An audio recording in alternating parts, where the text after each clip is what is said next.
जय हिंद। कैसे हैं आप लोग? होपफुली बहुत अच्छे होंगे आप अपने घरों पे। लास्ट लेक्चर जो हमने देखा था बायोमोलिक्यूल्स स्टार्ट किया था और उसके अंदर हमने बेसिक देखा था, इंट्रोडक्शन देखा था, ठीक है। डेफिनेशन पे हमने इसको ड्रॉप किया था लेक्चर को। और सेकंड लेक्चर जो है आज हमारा बायोमोलिक्यूल्स, जिसके अंदर हम कार्बोहाइड्रेट देखेंगे, उसके अंदर हम देखेंगे क्लासिफिकेशन ऑफ कार्बोहाइड्रेट। क्या देखेंगे? क्लासिफिकेशन ऑफ कार्बोहाइड्रेट, ठीक। इससे पहले हमने जो लास्ट क्लास में देखा था उसको थोड़ा सा रिवाइज कर लेते हैं। इंपॉर्टेंट डेफिनेशन जो थी क्या थी, मैं दोबारा से एक बार यहाँ पे लिख देता हूँ ताकि हमें पता रहे हमने लास्ट क्लास में कहाँ छोड़ा था। तो हमने क्या बोला था? Optically active aldehyde and ketone, polyhydroxy aldehyde and और कीटोन्स, यही बोला था कि ऐसे कंपाउंड, ऐसे यौगिक जो ऑप्टिकली एक्टिव होंगे, प्रकाशीय सक्रिय होंगे, पॉलीहाइड्रोक्सी यानी कई सारे OH ग्रुप होंगे जिसमें, और इसमें फंक्शनल ग्रुप मेन क्या होगा? एल्डिहाइड या कीटोन में से कोई एक होगा। तो अब हम एग्जांपल लेते हैं यहाँ पे। फर्स्ट एग्जांपल लेते हैं पॉलीहाइड्रोक्सी एल्डिहाइड का। पॉलीहाइड्रोक्सी एल्डिहाइड, इसका एग्जांपल लेते हैं, ठीक है। और एक एग्जांपल हम किसका लेते हैं? Polyhydroxy ketones. ध्यान रखिएगा, पॉलीहाइड्रोक्सी एल्डिहाइड को हिंदी और इंग्लिश में यही प्रोनाउंस करते हैं। तो एल्डिहाइड का तो एग्जांपल हो जाएगा ग्लूकोज, और इसका फ्रक्टोज, ठीक है। समझ में आ रहा है क्या? ध्यान रखिएगा, हमने डेफिनेशन जहाँ से लास्ट चैप्टर ड्रॉप किया था वहीं से उठा रहे हैं इसको। पॉलीहाइड्रोक्सी एल्डिहाइड का एग्जांपल है ग्लूकोज और पॉलीहाइड्रोक्सी कीटोन का फ्रक्टोज। तो हम ये ध्यान रखेंगे कि इसके एग्जांपल ये हैं। अब हमारा जो टॉपिक है आज का वो हम स्टार्ट करते हैं, क्लासिफिकेशन। क्लासिफिकेशन, वर्गीकरण देख रहे हैं कार्बोहाइड्रेट्स का। हैशटैग लगा देते हैं, हैशटैग क्लासिफिकेशन। तो बात करते हैं क्लासिफिकेशन। अब बात करते हैं किसी भी चीज़ को वर्गीकृत करते हैं, क्लासिफाई करते हैं, तो कोई ना कोई बेस लेते हैं। जैसे मान लीजिए क्लास के अंदर वो अच्छा लड़का है, किस सेंस में? अच्छा तो है, किस सेंस में? कि बहुत अच्छी बातें करता है, या फिर बहुत अच्छे बंक मारता है, बहुत अच्छे बहाने बनाता है, या बहुत अच्छा पढ़ता है, खेलता है, किस सेंस में अच्छा है। तो वैसे ही हम क्लासिफिकेशन जो देख रहे हैं उसके अंदर बेस लेना बहुत ज़रूरी है, ठीक है। तो बेस हम पहले किस पे लेंगे? फिजिकल प्रॉपर्टी को हम बेस बना लेते हैं, ठीक है। तो हम क्या करते हैं? कार्बोहाइड्रेट को 2 पार्ट में कन्वर्ट करेंगे। किस आधार पर, किस बेसिस पे, वो मैं इसके ऊपर लिख देता हूँ। On the basis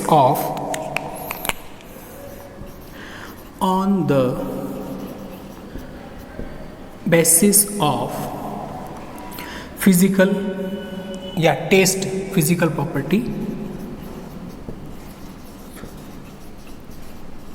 properties. इसके अंदर मैं टेस्ट लूँगा। टेस्ट का मतलब है स्वाद, चखने से। अब देखिए, क्लासिफिकेशन देख तो रहे हैं हम, किसके बेस पे? भौतिक गुणों के आधार पर। हमने स्वाद ले लिया टेस्ट के आधार पे कि खट्टे होते मीठे, तो कि वो वाला टेस्ट, ठीक है। वो वाला टेस्ट नहीं जो टीचर लेता है क्लास के अंदर, हम लेते हैं वो वाला टेस्ट नहीं, उससे तो हम डरते हैं। ये वाला टेस्ट है जैसे रसगुल्ला कैसे होता है, मीठा, समझ में आया? वो वाला टेस्ट, हाँ, ये वाला। फिजिकल प्रॉपर्टी का मतलब क्या होता है? क्या होती है फिजिकल प्रॉपर्टी? पहले तो हमें ये पता होना चाहिए। फिजिकल प्रॉपर्टीज़ वो प्रॉपर्टीज़ होती है जिसमें हम बिना किसी केमिकल रिएक्शन के उसके बारे में पता कर सकें। फॉर एग्जांपल, ये कैसे कलर का? वाइट कलर, मैंने देख के बताया वाइट कलर। वाटर कैसा होता है? लिक्विड होता है, ठीक है। लिक्विड नेचर होता है उसका, कैसे बताया? देख के बताया अपन ने, ठीक है। स्मेल लेस होता है, उसमें से कोई स्मेल नहीं आती, ठीक है। तो वो सारी प्रॉपर्टीज़ क्या हो गई? आपकी फिजिकल प्रॉपर्टीज़, ठीक है। तो इसके बेसिस पे हम कार्बोहाइड्रेट को 2 क्लास में क्लासीफाई कर सकते हैं। पहला तो हो जाएगा शुगर,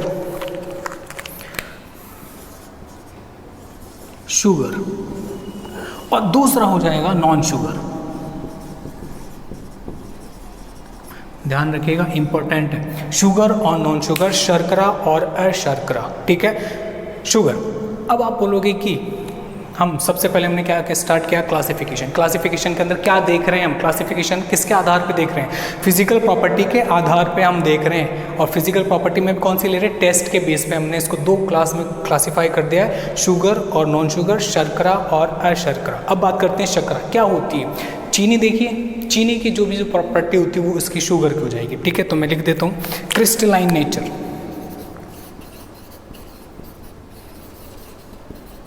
क्रिस्टलाइन होता है, स्वीट होता है और सॉल्यूबल इन H2O। क्रिस्टलाइन का मतलब होता है क्रिस्टलीय, क्रिस्टल टाइप में होती है चीनी वो। स्वीट, स्वीट का मतलब होता है मीठा, चीनी मीठी होती है। भाई हम खाना खा रहे हैं, सब्जी में बहुत तेज मिर्ची, क्या करते हैं किचन में भागा चीनी का फाका लगा लिया, मीठी होती है इसलिए स्वीट। और सॉल्यूबल इन वाटर, शिकंजी तो बनाई होगी तो चीनी घोलते हैं वो वाली बात होगी, ठीक है, सॉल्यूबल इन वाटर। तो ये तीन प्रॉपर्टी हमारी किसकी हुई, शुगर की, शर्करा की। अब बात करते हैं नॉन शुगर की। तो ये क्या क्या होते हैं उनकी प्रॉपर्टी लिख देता हूँ। ये होते हैं एमोर्फस, ठीक है, और ये टेस्टलेस होते हैं, इनमें कोई स्वाद नहीं होता है, ना कोई इनका आकार होता है, और इनसॉल्युबल इन वाटर।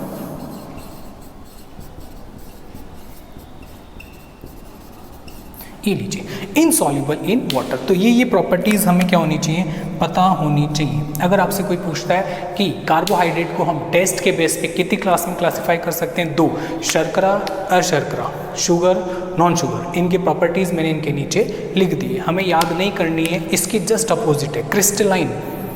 क्रिस्टलाइन का मतलब है इनका स्पेसिफिक शेप होता है, इनका कोई भी आकार नहीं होता है। एमोर्फस, स्वीट होते हैं, इनका कोई टेस्ट ही नहीं होता है।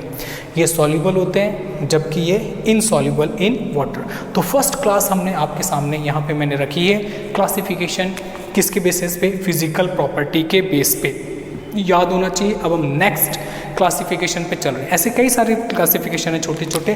जो पहला हमने पढ़ा किसके बेस पे पढ़ा है, फिजिकल प्रॉपर्टी के, ओके। अभी हमने एक क्लासिफिकेशन देखा on the basis of physical property. अब हम देखेंगे दूसरा, किसके बेस पे देखेंगे, on the basis of structure, संरचना के आधार पर, ठीक है, कि कार्बोहाइड्रेट को कैसे बदल सकते हैं। तो सेकंड हम देख रहे हैं on the basis of structure, संरचना के आधार पर वर्गीकरण। ऑन द बेसिस ऑफ क्या, स्ट्रक्चर,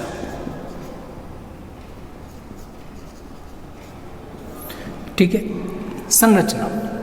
देखें चलो, तो इसको हम तीन क्लास में क्लासिफाई कर देते हैं, 1, 2 और ये 3। ये लीजिए क्या क्या नाम है, पहले नेम देख लेते हैं। मोनोसैकेराइड,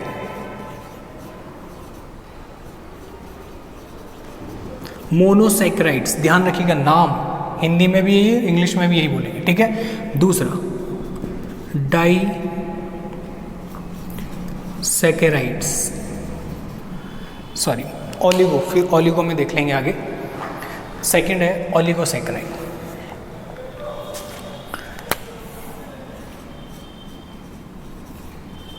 ओलिगोसैकेराइड, और नेक्स्ट है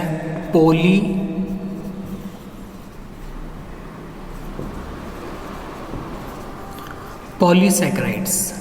ये लीजिए तीन क्लास के अंदर हमने इसको क्लासिफाई कर दिया, तीन पार्ट में मैंने इसको डिवाइड कर दिया on the basis of structure, संरचना के आधार पर। संरचना के आधार पे कैसे, अभी अपन देख लेंगे। स्ट्रक्चर पे पहले हमें नाम याद होना चाहिए। फर्स्ट इज मोनोसैकेराइड, मेरे साथ बोलिए, first is monosaccharide, second is oligosaccharide and third is polysaccharide. याद होने चाहिए, ऑन टिप्स होने चाहिए, ध्यान रखिएगा, पूरा फोकस होना चाहिए यहाँ पे। जितने भी काम कर रहे हैं सारे काम छोड़ के वीडियो देखना है, उसके बाद में देखना है, जो भी करना है, पानी पीना है, टॉयलेट जाना है, खाना खाना है, सब करके उसके बाद में हमें यहाँ पे आना है। ओलिगोसैकेराइड, मोनोसैकेराइड और पॉलीसैकेराइड, संरचना के आधार पे, स्ट्रक्चर के बेसिस पे मैंने इनके नाम बताए।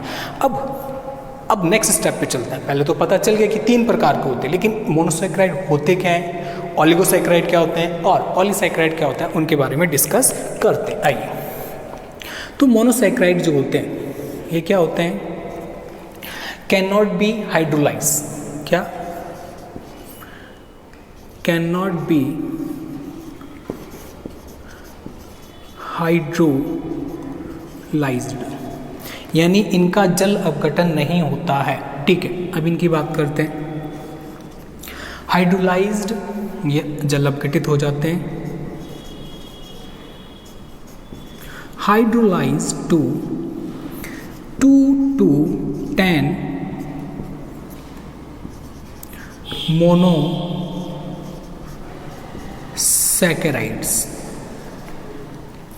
क्या लिखा है उसका मीनिंग समझा देता हूं मैं आपको। ऐसे कार्बोहाइड्रेट जो जल अपघटन के पश्चात 2 से 10 मोनोसैकेराइड देते हैं, यानी ऐसे ओलिगोसैकेराइड क्या होंगे, ऐसे कार्बोहाइड्रेट होंगे, क्योंकि कार्बोहाइड्रेट पढ़ रहे हैं हम, ऐसे कार्बोहाइड्रेट जिनका अगर मैं जल अपघटन कर दूं, ठीक है, हाइड्रोलाइसिस कर दूं, तो मेरे को कितने मोनोसैकेराइड मिलेंगे, 2 से 10। फॉर एग्जांपल मेरे पास कोई भी ओलिगोसैकेराइड है, ठीक है, मान लीजिए मैं उसका जल अपघटन करा रहा हूँ, वाटर से रिएक्शन करा रहा हूँ, हाइड्रोलाइसिस, तो मेरे को 2 मॉलिक्यूल किसके मिल रहे हैं, मोनोसैकेराइड के, तो क्या बोलूँगा, किस में आ जाएगा, ओलिगोसैकेराइड में। ऐसे ही अगर कोई कार्बोहाइड्रेट है उसका मैं हाइड्रोलाइसिस करा रहा हूँ और मेरे को 5 मोनोसैकेराइड मिल रहे हैं, तो मैं क्या बोलूँगा, किस क्लास में आ जाएगा, ओलिगोसैकेराइड में। मान लीजिए मैं कोई भी कार्बोहाइड्रेट है उसका क्या करा रहा हूँ, हाइड्रोलाइसिस करा रहा हूँ, जल अपघटन करा रहा हूँ, और मेरे पास 8 मोनोसैकेराइड प्राप्त हो रहे हैं, तो मैं इसको क्या बोलूँगा, ओलिगोसैकेराइड की क्लास में रखेंगे। ठीक है, आगे चलते हैं। हाँ, पॉलीसैकेराइड। पॉलीसैकेराइड क्या हो जाएगा, ये हाइड्रोलाइज नहीं होते हैं, जैसे हैं वैसे के वैसे रहेंगे, इनका जल अपघटन नहीं होगा। इनका जल अपघटन तो होगा, हाइड्रोलाइज तो होंगे, लेकिन कितने मोनोसैकेराइड देंगे, 2 से 10 तक। और ये हाइड्रोलाइज्ड मोर देन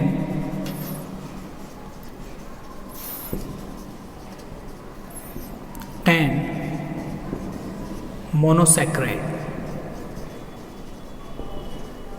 ध्यान रखिएगा, इस चीज को ध्यान रखना है, 10 से ज्यादा मोनोसैकेराइड अगर हमें प्राप्त हो गए हाइड्रोलाइसिस से, जल अपघटन से, मेरे को कोई भी कार्बोहाइड्रेट दे दिया, ध्यान, सिंपल चीज है, बहुत हार्ड नहीं है। देखिए, कोई भी कार्बोहाइड्रेट है, मैंने उसका क्या करा है, हाइड्रोलाइज करा है, वाटर से रिएक्शन कराई, और मेरे पास मान लीजिए 11 मोनोसैकेराइड मिल गए मेरे को, तो मैं क्या बोलूँगा, कौन सी क्लास में आ जाएगा, पॉलीसैकेराइड के अंदर आ जाएगा। एग्जाम्पल से समझते हैं इसको, आइए।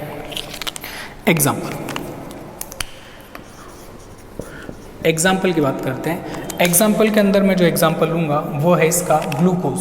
ठीक है, ग्लूकोज। ठीक है, अब बात करते हैं कि ग्लूकोज को मैं जल अपघटित नहीं करा सकता, इसका हाइड्रोलाइसिस नहीं करा सकता मैं। ठीक है, इस चीज़ को ध्यान रखिएगा। मेन चीज़, ओलिगोसैकेराइड को हम फर्दर क्लासीफाई कर सकते हैं ऐसे, इसको हम 3 टाइप्स में क्लासीफाई कर सकते हैं। कैसे, देखिए, डाइसैकेराइड्स, ठीक है, ट्राइसैकेराइड्स और टेट्रासैकेराइड। ठीक है, ये लीजिए, फिर चलता रहेगा टेट्रा और भी जो भी। ठीक है, तो ध्यान रखिएगा, डाइसैकेराइड, ट्राइसैकेराइड, टेट्रासैकेराइड के अंदर इसका हम फर्दर क्लासीफाई कर सकते हैं कि इसको ओलिगोसैकेराइड को। सुनिए, डाइसैकेराइड कब बोलूँगा मैं किसी को भी, जब भी मैं किसी भी कार्बोहाइड्रेट का हाइड्रोलाइसिस करूँगा, जल अपघटन करूँगा, और मेरे पास 2 मोनोसैकेराइड मिल जाएंगे, तो मैं उसको क्या बोलूँगा, डाइसैकेराइड। मेरे पास किसी भी कार्बोहाइड्रेट को हाइड्रोलाइज कराऊंगा, जल अपघटन कराऊंगा, तो ट्राइसैकेराइड कब बोलूँगा, जब मेरे पास उसके हाइड्रोलाइसिस से मेरे को क्या मिलेंगे, 3 मोनोसैकेराइड मिल जाएंगे, तो मैं क्या बोलूँगा, ट्राइसैकेराइड। और टेट्रा कब बोलूँगा, जब मेरे पास उसके हाइड्रोलाइसिस के बाद में क्या मिलेंगे, 4 मोनोसैकेराइड मिलेंगे। इनके एग्जाम्पल लिख लेते हैं। देखिए, डाइसैकेराइड हो जाएगा सुक्रोज,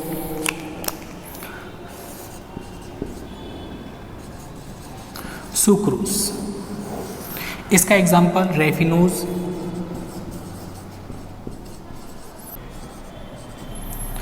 स्टेकियोज। ठीक है, नाम दोबारा से बोल देते हैं, क्या ध्यान रखना हमें, ओलिगोसैकेराइड को हमने 3 भागों में क्लासिफाई किया है, 3 भागों में आगे दोबारा बांटा है, डाई, ट्राई और टेट्रा। सैकेराइड तो लगाना ही है। डाई कब? जब इनके हाइड्रोलाइसिस से 2 यूनिट मिल जाए, किसके? मोनोसैकेराइड के। वो ओलिगोसैकेराइड जिनके हाइड्रोलाइसिस से कितनी मोनोमर यूनिट मिले? मोनोसैकेराइड मिले 3। और वो ओलिगोसैकेराइड जिनके हाइड्रोलाइसिस से मेरे को 4 मोनोसैकेराइड मिले, वो क्या हो जाएगा? Tetra saccharide. कोई बड़ी हार्ड चीज़ नहीं है, सिंपल चीज़ है, ध्यान रखिएगा, उसको थोड़ा फिट कर लीजिए। दोबारा से मैं पूरा रिवाइज करा रहा हूँ, आपके सामने पूरा चार्ट है, मैं इसको बोल रहा हूँ। क्या सेकंड क्लासिफिकेशन पढ़ रहे हैं हम on the basis of the structure. कितनी क्लास में कन्वर्ट किया मैंने? 3। पहला मोनोसैकेराइड, मेरे साथ बोलिए, मोनोसैकेराइड, ओलिगोसैकेराइड और पॉलीसैकेराइड। इंग्लिश और हिंदी में यही प्रोनाउंस करेंगे। मोनोसैकेराइड का मतलब क्या होता है कि इनका हाइड्रोलाइसिस जल अपघटन नहीं हो सकता है, बिल्कुल। ओलिगोसैकेराइड के अंदर आ जाइए कि इनका जल अपघटन होता है, और ये जब भी हाइड्रोलाइज कराते हैं इनको तो 2 से 10 मोनोसैकेराइड मिलते हैं, इनको क्या बोलते हैं? ओलिगोसैकेराइड्स। अब इधर बात करते हैं पॉलीसैकेराइड। पॉलीसैकेराइड क्या है? जब भी हम किसी कार्बोहाइड्रेट का हाइड्रोलाइसिस या जल अपघटन कराते हैं तो हमें 10 से ज़्यादा मोनोसैकेराइड प्राप्त होते हैं, उसे क्या बोलते हैं हम? पॉलीसैकेराइड।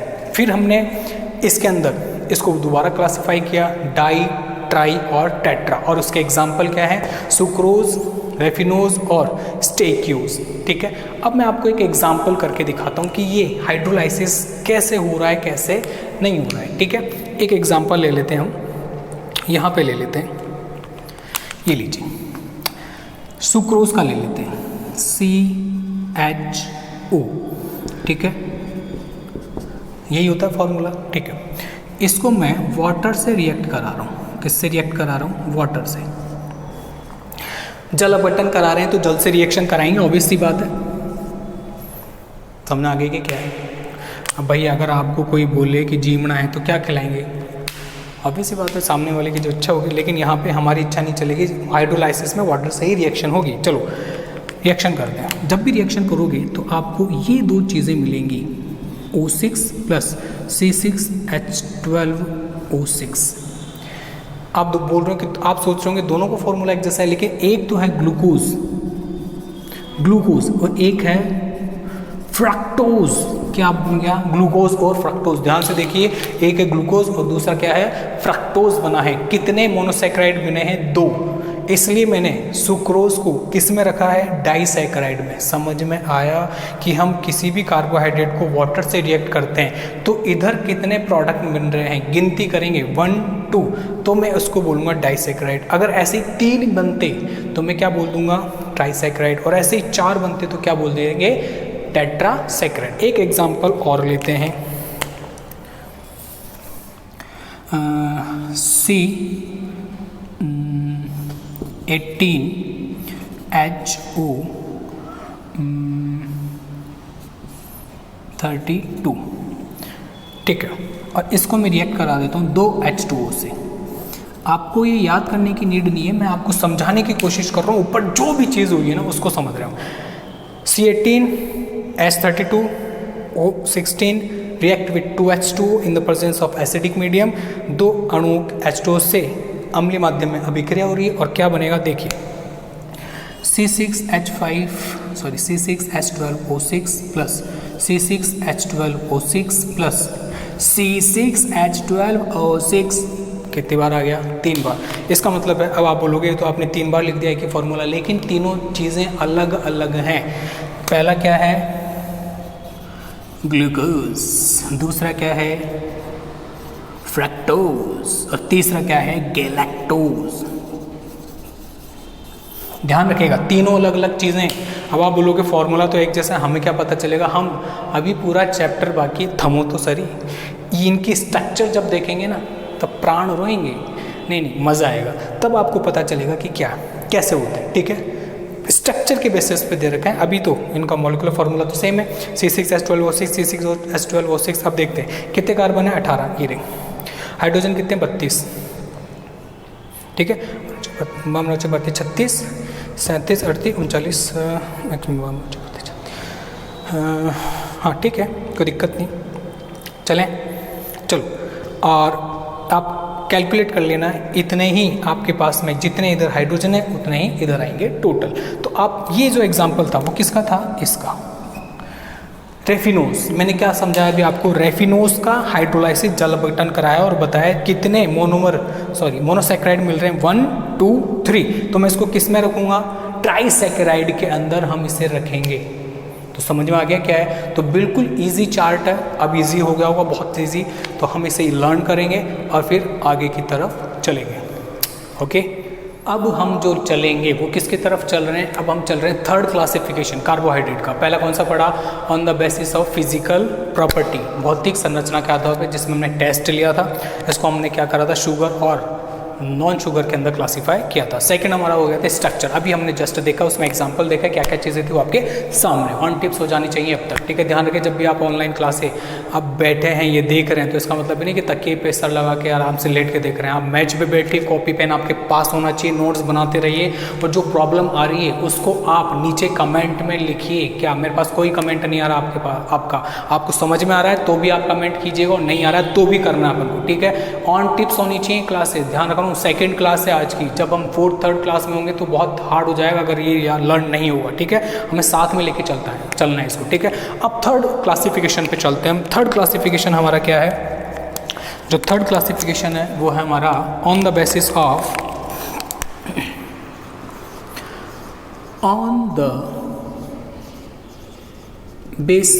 ऑफ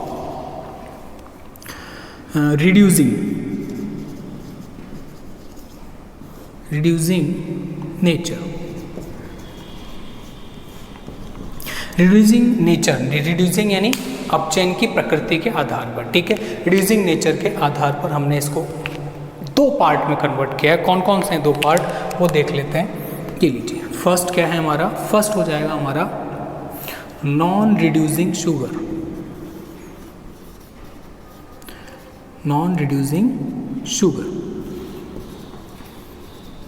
और सेकंड क्या हो जाएगा, रिड्यूसिंग शुगर।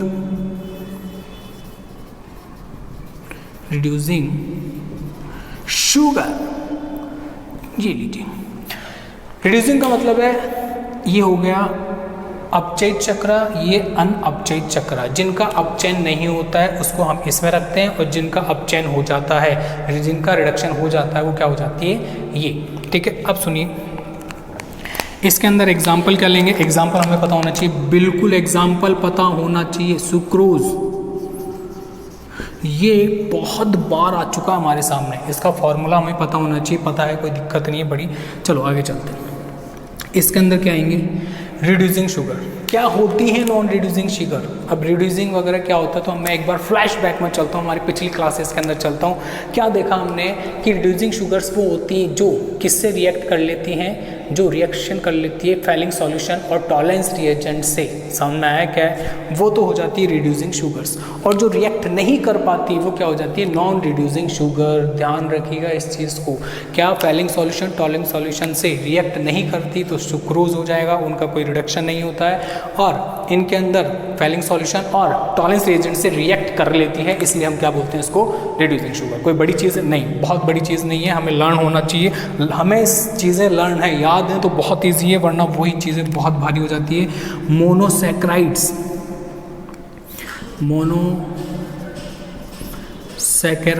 जितने भी मोनोसैकेराइड्स हैं सब के सब रिड्यूसिंग शुगर में आ जाएंगे। फॉर एग्जाम्पल ग्लूकोज,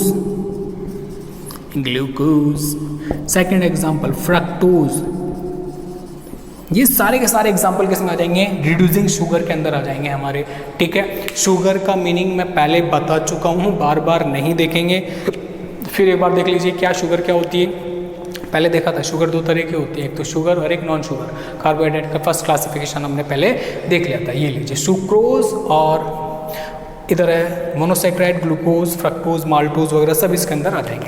ये तो था हमारा क्लासिफिकेशन आज की क्लास में। अगर आपने अभी तक ये वीडियो लाइक नहीं किया तो सबसे पहले ये करो, लाइक करो, क्या कर रहे हो इतनी देर से, ठीक है। और अगर आप फर्स्ट टाइम इधर आए तो सब्सक्राइब करें, ताकि हमारा जैसे ही नया यूट्यूब पे मैं अपलोड करूं कोई भी वीडियो तो आपके पास में नोटिफिकेशन आए, ठीक है। ध्यान रखिएगा, 2 लेक्चर हो चुके हैं कार्बोहाइड्रेट के, दोनों ऑन टिप्स होने चाहिए, लास्ट क्लास और आज की क्लास, ठीक है। कमेंट करके बताइए क्या चीज़ समझ में आ रही है और क्या चीज़ समझ में नहीं आ रही। ओके, हंसते रहिए, मुस्कुराते रहिए। जय हिंद।